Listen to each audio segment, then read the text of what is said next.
ರಜತ್ ಹಾಗೆ ವಿನಯ್ ಇಬ್ರು ಕೂಡ ಇವತ್ತು ಬೆಳಿಗ್ಗೆ 10:30ಕ್ಕೆ ವಿಚಾರಣೆಗೆ ಹಾಜರಾಗಬೇಕಿತ್ತು. ನೋಟಿಸ್ ಅನ್ನ ಕೂಡ ಅವರಿಗೆ ಕೊಡಲಾಗಿತ್ತು. ಆದರೆ ವಿಚಾರಣೆಗೆ ರಜತ್ ಆಗ್ಲಿ ವಿನಯ್ ಆಗ್ಲಿ ಹಾಜರಾಗಲಿಲ್ಲ. ಹೀಗಾಗಿ ಬಸವೇಶ್ವರ ನಗರ ಪೊಲೀಸರು ರಜತ್ ಮನೆ ಬಳಿ ಬಂದಿದ್ದಾರೆ. ಸಮಯ ಬೆಳಿಗ್ಗೆ 11:50ಕ್ಕೆ ಮನೆಯಿಂದ ರಜತ್ ಹೊರಟಿರ್ತಾರೆ ಅಂತ ಹೇಳಿರೋದು. ಸ್ಟೇಷನ್ಗೆ ಹೋಗ್ತೀನಿ ಅಂತ ಕೂಡ ರಜತ್ ಹೊರಟಿರ್ತಾರೆ. ಆದ್ರೆ ಮಧ್ಯಾಹ್ನ 2 ಗಂಟೆ ಆದ್ರೂ ಕೂಡ ವಿಚಾರಣೆಗೆ ಬಂದಿರಲಿಲ್ಲ. ರಜತ್ ಹಾಗೆ ವಿನಯ್ ಮೊಬೈಲ್ ಕೂಡ ಸ್ವಿಚ್ ಆಫ್ ಆಗಿತ್ತು. ಈ ಹಿನ್ನೆಲೆಯಲ್ಲಿ ರಜತ್ ನಿವಾಸಕ್ಕೇನೆ ಬಂದಿದ್ದಾರೆ ಬಸವೇಶ್ವರ ನಗರ ಪೊಲೀಸರು. ನಿನ್ನೆ ದಿನ ಅವರನ್ನ ಸ್ಟೇಷನ್ ಕರೆದಿದ್ದು, ವಿಚಾರಣೆ ಮಾಡಿದ್ದು, ಅವರು ಮಚ್ಚನ್ನ ಪೊಲೀಸರು ವಶಕ್ಕೆ ಪಡ್ಕೊಂಡಿದ್ದು, ಅದಾದ ನಂತರ ವ್ಯಕ್ತವಾದಂತಹ ಅನುಮಾನಗಳು ಇವೆಲ್ಲ ಗೊತ್ತೇ ಇದೆ. ಬಟ್ ಇವತ್ತು ಬೆಳಗ್ಗೆ 10:30ಕ್ಕೆ ವಿಚಾರಣೆಗೆ ಹಾಜರಾಗಬೇಕು ಅಂತ ನೋಟಿಸ್ ಕೊಟ್ಟ ನಂತರದಲ್ಲೂ ಕೂಡ ಇಬ್ರು ರಜತ್ ಆಗ್ಲಿ ವಿನಯ್ ಆಗ್ಲಿ ವಿಚಾರಣೆಗೆ ಹಾಜರಾಗಿಲ್ಲ. ಬೆಳಗ್ಗೆ 11:50ಕ್ಕೆ ಮನೆಯಿಂದ ಹೊರಟಿರ್ತಾರೆ. ಸ್ಟೇಷನ್ಗೆ ಹೋಗ್ತೀನಿ ಅಂತ ಕೂಡ ರಜತ್ ಹೇಳಿರ್ತಾರೆ. ಆದ್ರೆ ಮಧ್ಯಾಹ್ನ 2 ಗಂಟೆ ಆದ್ರೂ ಕೂಡ ವಿಚಾರಣೆಗೆ ಇಬ್ರು ಬಂದಿರೋದಿಲ್ಲ. ರಜತ್ ಹಾಗೆ ವಿನಯ್ ಮೊಬೈಲ್ ಕೂಡ ಸ್ವಿಚ್ ಆಫ್ ಆಗಿರುತ್ತೆ. ಇವೆಲ್ಲವೂ ಕೂಡ ಅನುಮಾನಕ್ಕೆ ಕಾರಣವಾಗುತ್ತೆ. ಹಾಗಾಗಿ ಪೊಲೀಸರೇ ರಜತ್ ನಿವಾಸದ ಬಳಿ ಹೋಗ್ತಾರೆ. ಈ ಬಗ್ಗೆ ಇನ್ನಷ್ಟು ಮಾಹಿತಿಯನ್ನು ಪಡೆದುಕೊಳ್ತಾ ಹೋಗ್ತೀನಿ. ಪ್ರತಿನಿಧಿ ಮಂಗಳ ಲೈವ್ ನಲ್ಲಿ ಜಾಯ್ನ್ ಆಗ್ತಾ ಇದ್ದಾರೆ. ಮಂಗಳ, ನಿನ್ನೆ ದಿನದಿಂದ ಇವತ್ತಿಗಾಗಿರುವಂತಹ ಬೆಳವಣಿಗೆಗಳು ಸಾಕಷ್ಟು ಅನುಮಾನವನ್ನ ಮೂಡಿಸ್ತಾ ಇದೆ. ನಿನ್ನೆ ಇವರು ಸ್ಟೇಷನ್ಗೆ ಹೋಗ್ತಾರೆ, ವಿಚಾರಣೆಯನ್ನು ಎದುರಿಸಿದ್ದಾರೆ, ಜೊತೆಗೆ ಅವರು ಯೂಸ್ ಮಾಡಿದ್ದಾರೆ ಅಂತ ಹೇಳಲಾದಂತ ಮಚ್ಚನ್ನ ಕೂಡ ಅಲ್ಲಿ ಪೊಲೀಸರು ವಶಕ್ಕೆ ಪಡಿತಾರೆ. ಅದಾದ ನಂತರ ನೋಟಿಸ್ ಕೊಟ್ಟು ಕಳಿಸಿರ್ತಾರೆ. ಅಲ್ಲಿಂದ ಇವತ್ತಿನವರೆಗೂ ಏನ್ ಬೆಳವಣಿಗೆಗಳಾಗಿದೆ ಮಂಗಳ? ಏನೇನು ಅನುಮಾನಗಳು ಹುಟ್ಟುಕೊಳ್ತು ಅಂತ?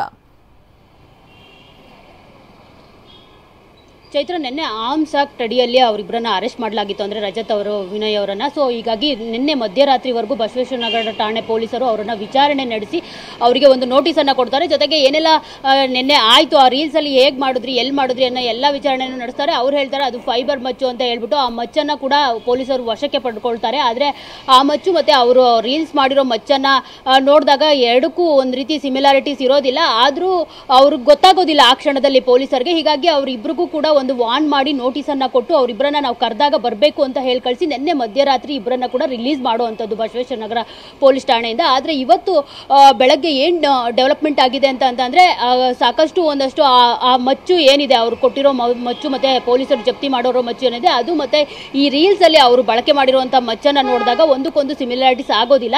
ಯಾಕಂದ್ರೆ ರೀಲ್ಸ್ ಅಲ್ಲಿ ಅವರು ಹಿಡ್ಕೊಳ್ಳುವಾಗ ಅದರ ಹಿಡಿತಾ ಇರ್ಬೋದು, ಜೊತೆಗೆ ಅದ್ರ ಶೇಪ್ ಇರ್ಬೋದು, ಮಚ್ಚು ಶೇಪ್ ಇರ್ಬೋದು, ಮತ್ತೆ ಇವ್ರು ಕೊಟ್ಟಿರೋ ಮಚ್ಚಿನ ಶೇಪ್ ಬೇರೆ ಬೇರೆ ಇದೆ. ಸೊ ಹೀಗಾಗಿ ಅವ್ರು ಯೂಸ್ ಮಾಡಿರುವಂತದ್ದು ರಿಯಲ್ ಮಚ್ಚು ಅಂತ ಸಾಕಷ್ಟು ಹೇಳ್ತಿರುವಂತದ್ದು ಎಲ್ಲರೂ ಕೂಡ. ಅದು ನೋಡಿದ್ರು ಕೂಡ ರಿಯಲ್ ಮಚ್ಚನ್ನೇ ಯೂಸ್ ಮಾಡಿರೋದು ಗೊತ್ತಾಗುತ್ತೆ. ಸೊ ಇದು ಏನಂತಂದ್ರೆ ಆರ್ಮ್ಸ್ ಆಕ್ಟ್ ಅಡಿಯಲ್ಲಿ ಈ ರೀತಿ ಮಾರಕಾಸ್ತ್ರಗಳನ್ನ ಯೂಸ್ ಮಾಡೋ ಹಾಗಿಲ್ಲ. ಹೀಗಾಗಿ ಪೊಲೀಸರು ಮತ್ತೊಮ್ಮೆ ವಿಚಾರಣೆ ಬರಬೇಕು ಇವತ್ತು 10:30ಕ್ಕೆ ಅಂತ ಇಬ್ರಿಗೂ ಹೇಳಿರುವಂತದ್ದು, ರಜತ್ ಮತ್ತೆ ಏನು ವಿನಯ್ ಅವರಿಗೆ.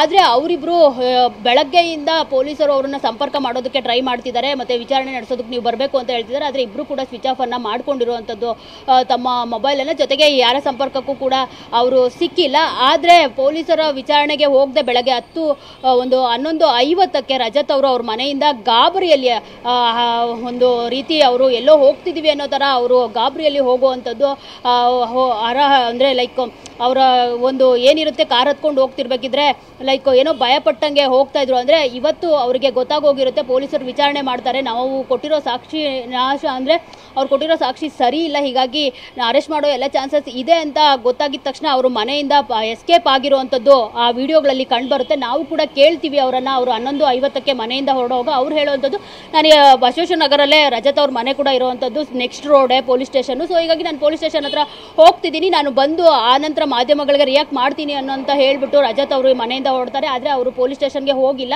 ಇಲ್ಲಿಂದ ಎಲ್ಲೋ ಹೋದ್ರು ಅಂತಾನೂ ಗೊತ್ತಿಲ್ಲ. ಒಟ್ಟಲ್ಲಿ ಅವರು ಹೋಗೋದು ನೋಡ್ತಿದ್ರೆ ಅಂದ್ರೆ ಪೊಲೀಸರ ಕಣ್ತಪ್ಪಿಸಿ ಎಲ್ಲೋ ಹೋಗ್ತಿದ್ದಾರೆ, ಎಸ್ಕೇಪ್ ಆಗೋದಕ್ಕೆ ಪರಾರಿ ಆಗ್ತಿದ್ದಾರೆ ಅನ್ನೋದು ನಾವು ದೃಶ್ಯಾವಳಿಗಳಲ್ಲಿ ನೋಡ್ಬೋದು. ಒಂದು ಕಡೆ ಹೇಳೋದೇನು ಅಂತಂದ್ರೆ ಅವರೆಲ್ಲೋ ಕಾನೂನು ಸಲಹೆ ಪಡೆದುಕೊಳ್ಳೋದಕ್ಕೆ ಇಬ್ರು ಹೋಗಿರುವಂತದ್ದು. ಯಾಕಂದ್ರೆ ರಜತ್ ಮತ್ತೆ ವಿನಯ್ ಇಬ್ರು ಸ್ವಿಚ್ ಆಫ್ ಮಾಡ್ಕೊಂಡು ಲಾಯರ್ನ ಭೇಟಿ ಮಾಡಿ ಏನೆಲ್ಲ ಮಾಡ್ಬೋದು ಮುಂದೆ ನಾವು ಅಂದ್ರೆ ಆಂಟಿಸಿಪೇಟರಿ ಬೈಲ್ ಏನಾದ್ರು ತೆಗೆದುಕೊಳ್ಳೋ ಅವರು ಒಂದು ಯೋಜನೆ ಮಾಡ್ತಿದಾರ ಅನ್ನೋದು ಗೊತ್ತಿಲ್ಲ. ಸದ್ಯಕ್ಕೆ ಪೊಲೀಸರು ಕೂಡ ಅವರ ಬಸವೇಶ್ವರ ನಗರದಲ್ಲಿರೋ ಮನೆಗೆ ಬಂದಿದ್ರು. ಯಾಕಂದ್ರೆ ಪೊಲೀಸರು 10:30ಕ್ಕೆ ಅವರನ್ನ ವಿಚಾರಣೆಗೆ ಕರೆದಿದ್ರು, ಆದ್ರೂ ಕೂಡ ಬಂದಿಲ್ಲ. ಹೀಗಾಗಿ ಪೊಲೀಸರೇ ಅವರನ್ನ ಹುಡುಕೊಂಡು ಮನೆ ಹತ್ರ ಬಂದು ಅವ್ರ ಮನೆಯವ್ರನ್ನ ಕೇಳಿ ಹೋಗಿರುವಂಥದ್ದು, ಜೊತೆಗೆ ಪೊಲೀಸ್ ಸ್ಟೇಷನ್ಗೆ ಬರಬೇಕು ಅಂತ ಹೇಳಿ ಹೋಗಿರುವಂಥದ್ದು, ಜೊತೆಗೆ ಕಮಿಷನರ್ ಅವರು ಕೂಡ ಈ ಬಗ್ಗೆ ರಿಯಾಕ್ಟ್ ಮಾಡಿರುವಂಥದ್ದು. ಅಂದರೆ ಪೊಲೀಸರನ್ನ ಮಿಸ್ಲೀಡ್ ಮಾಡಿದ್ರೆ ಕಾನೂನು ಕ್ರಮ ಮತ್ತೆ ಸ್ಟ್ರಿಕ್ಟ್ ಆಗಿ ಕೈಗೊಳ್ಳಬೇಕಾಗುತ್ತೆ ಅಂತ ಹೇಳಿಕೆ ಹಿನ್ನೆಲೆಯಲ್ಲಿ ರಜತ್ ಮತ್ತೆ ವಿನಯ್ ಸದ್ಯ ಎಸ್ಕೇಪ್ ಆಗಿದಾರಾ, ಅದರ್ವೈಸ್ ಏನಾದರೂ ಕಾನೂನು ಸಲಹೆ ಪಡೆದುಕೊಂಡು ಇವತ್ತು ಈವ್ನಿಂಗ್ ಅಥವಾ ನಾಳೆ ಏನಾದರೂ ಪೊಲೀಸ್ ಸ್ಟೇಷನ್ಗೆ ಬರ್ತಾರಾ ಅನ್ನೋದನ್ನ ಕಾದ್ ನೋಡಬೇಕು. ಒಟ್ಟಿನಲ್ಲಿ ಅವರಿಬ್ರು ಅಂತ ಅಂದರೆ ಈಗ ಸಾಕ್ಷಿ ನಾಶ ಮಾಡಿರೋದನ್ನ ನೋಡ್ತಿದ್ರೆ ಅವರಿಬ್ಬರನ್ನ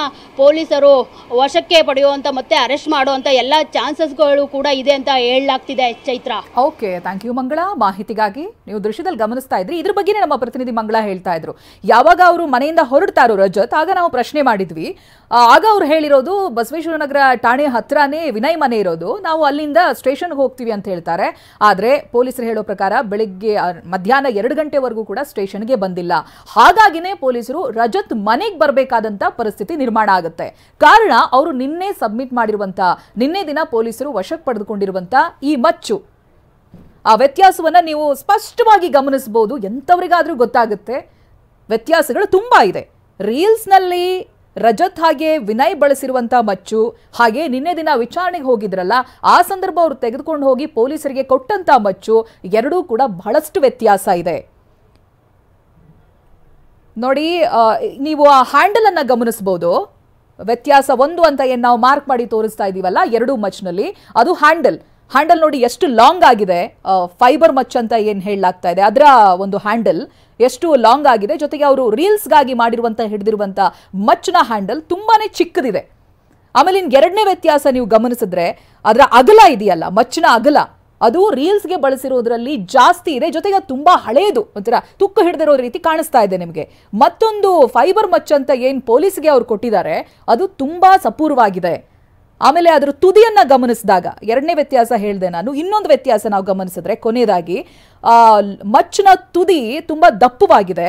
ಅದೇ ಇನ್ನೊಂದು ಫೈಬರ್ ಮಚ್ ಅಂತ ಏನ್ ದೃಶ್ಯದಲ್ಲಿ ನೋಡ್ತಾ ಇದ್ದೀರಾ ನೀವು, ಅದರ ತುದಿ ಇದೆಯಲ್ಲ ಅದು ತುಂಬಾ ಮೊನಚಾದಾಗೆ ಕಾಣಿಸ್ತಾ ಇದೆ ನಮಗೆ. ಸೊ ಸ್ಪಷ್ಟವಾಗಿ ಕಾಣಿಸುತ್ತೆ, ಎಂಥವ್ರಿಗಾದ್ರೂ ಗೊತ್ತಾಗುತ್ತೆ ಇದು ಎರಡೂ ಕೂಡ ಒಂದೇ ಅಲ್ಲ ಅನ್ನುವಂಥದ್ದು. ಸೊ ಇದಕ್ಕೆ ಸಂಬಂಧಪಟ್ಟ ಹಾಗೆ ಇವತ್ತು ತನಿಖೆ ಆಗಬೇಕಿತ್ತು. ರಜತ್ ಹಾಗೆ ವಿನಯ್ ಇಬ್ರು ಸ್ಟೇಷನ್ಗೆ ಬರಬೇಕಿತ್ತು, ಆದ್ರೆ ಅವ್ರು ಬಂದಿಲ್ಲ. ಮೊಬೈಲ್ ಕೂಡ ಸ್ವಿಚ್ ಆಫ್ ಆಗಿದೆ. ಏನಾಗ್ತಾ ಇದೆ? ಒಂದು ವೇಳೆ ಕಾನೂನಿನ ಸಲಹೆಯನ್ನ ಪಡೆದುಕೊಳ್ಳೋದಕ್ಕೆ ಹೋಗಿದಾರಾ, ಮುಂದೇನು ಅನ್ನೋದು ತೋಚದೇನೆ ಈ ರೀತಿಯಾಗಿ ಆಗಿದೆಯಾ ಇವತ್ತಿನ ದಿನ? ಇವೆಲ್ಲವೂ ಕೂಡ ಮುಂದೆ ಗೊತ್ತಾಗಬೇಕಿದೆ. ನೀವು ಇವಾಗೇನು ರಜತ್ ದೃಶ್ಯವನ್ನ ಗಮನಿಸ್ತಾ ಇದ್ದೀರಾ, ಇದು ಅವರು ಇವತ್ತು ಬೆಳಗ್ಗೆ ಮನೆಯಿಂದ ಹೊರಟಂತ ದೃಶ್ಯ. ನಮ್ಮ ಪ್ರತಿನಿಧಿ ಹೇಳಿರೋ ಹಾಗೆ ಸುಮಾರು ಬೆಳಗ್ಗೆ 11:50ಕ್ಕೆ ಅವ್ರ ಮನೆಯಿಂದ ಹೊರಟಿದ್ದಾರೆ. ಆ ಸಂದರ್ಭ ಮಾಧ್ಯಮ ಪ್ರಶ್ನೆ ಕೂಡ ಮಾಡಿದ್ದಾರೆ ಮಾಧ್ಯಮ ಪ್ರತಿನಿಧಿಗಳು, ಏನು ಎತ್ತ ಅನ್ನೋದಾಗಿ. ಆಗ ನಾನು ಇವಾಗ ಮನೆಯಿಂದ ಹೊರಟಿದ್ದೀನಿ, ಹಾಗೆ ವಿನಯ್ನ ಕೂಡ ಪಿಕಪ್ ಮಾಡ್ಕೊಂಡು ಹೋಗ್ತೀನಿ ಅನ್ನೋದಾಗಿ ಹೇಳಿರ್ತಾರೆ. ಆದ್ರೆ ಬಸವೇಶ್ವರನಗರ ಪೊಲೀಸ್ ಸ್ಟೇಷನ್ಗೆ ಹೋಗಿಲ್ಲ ಇಬ್ರು ಕೂಡ.